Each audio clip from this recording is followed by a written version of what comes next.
Bocah itu menemukan sepotong daging milik teman sekelasnya di dalam sup karena tato pada daging tersebut teman sekelasnya memiliki huruf-huruf Inggris yang sama di lehernya. Ternyata bibi di dapur untuk membuat kaldu lebih beraroma telah membungkus kepala bocah itu dengan kain kasar dan merebusnya dalam ember besi selama 3 jam sehingga menghasilkan kaldu mie yang sangat harum. Dan begitulah segera setelah kedai mie nenek gila dibuka, sejumlah besar siswa berbondong-bondong untuk mencobanya karena rasa mie yang benar-benar luar biasa. Setelah menghabiskan satu mangkuk mereka ingin lagi. Banyak siswa menduga bahwa teknologi dan kekejaman telah ditambahkan untuk mengetahui kebenarannya. Kyanggi, seorang selebriti internet, juga datang untuk mencoba mie tersebut. Didorong oleh penggemar peringkat teratas, Kyanggi mengumpulkan keberaniannya dan diam-diam pergi ke dapur siap untuk mengungkapkan rahasia kaldu yang tidak diketahui. Tepat saat ia hendak membuka tutup panci, wanita yang baru selesai buang air kecil tiba-tiba muncul kembali. Namun berkat ratusan ribu pengikut Kyanggi, ia masih mengumpulkan keberanian untuk menyelidiki. Tanpa diduga dalam perkelahian yang terjadi, panci sup itu terguling. Beberapa tulang berbentuk aneh terlihat agak mirip kepala anjing husky karena memakan kepala anjing dilarang di daerah tersebut. Kyanggi terus melebih-lebihkan cerita, memanfaatkan kesempatan untuk mendapatkan perhatian yang sangat besar, sama sekali tidak menyadari bahwa wanita itu memanfaatkan kelengahan mereka, diam-diam menyembunyikan kepala yang dibungkus kain kasa. Menghadapi hinaan dan tuduhan para siswa, wanita itu tidak memberikan penjelasan. Setelah itu bisnis warung minyak anjlok. Kyanggi di sisi lain menjadi sensasi dalam semalam setelah siaran langsung itu menjadi selebriti internet papan atas di sekolah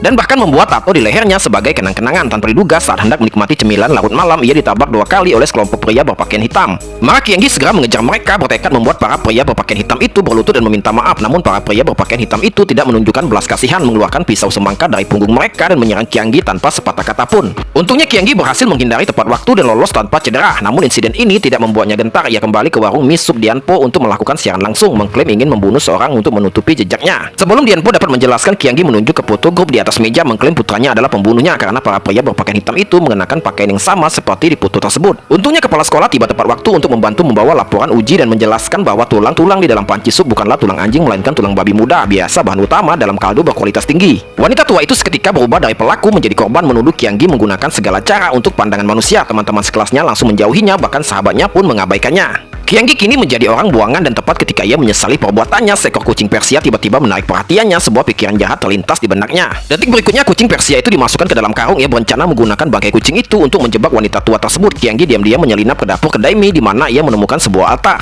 Untuk menghancurkan wanita tua itu sepenuhnya dan membalikan keadaan, Kyanggi bersiap untuk melakukan siaran langsung dan mengungkapkan semuanya. Tetapi anehnya layar ponselnya terus berkedip. Tepat saat itu seorang pria berbaju hitam tiba-tiba muncul dan menekan kepalanya dengan keras. Kyanggi yang telah berhasil melepaskan diri dari ikatannya mencoba melarikan diri, tetapi dihalangi oleh pria berbaju hitam itu begitu ketakutan hingga ia mengompol. Detik berikutnya wanita tua eksentrik itu dengan cepat menyerang Kyanggi dengan pisau, membuatnya terlempar ke arah bawah laut. Seketika keesokan harinya kedai mie dibuka sesuai jadwal. Para siswa terus berdatangan untuk makan mie dan kuahnya terasa lebih lezat dari sebelumnya. Namun tak lama kemudian beberapa siswa menyadari ada yang salah, ketakutan melihat tato pada potongan daging di dalam sup.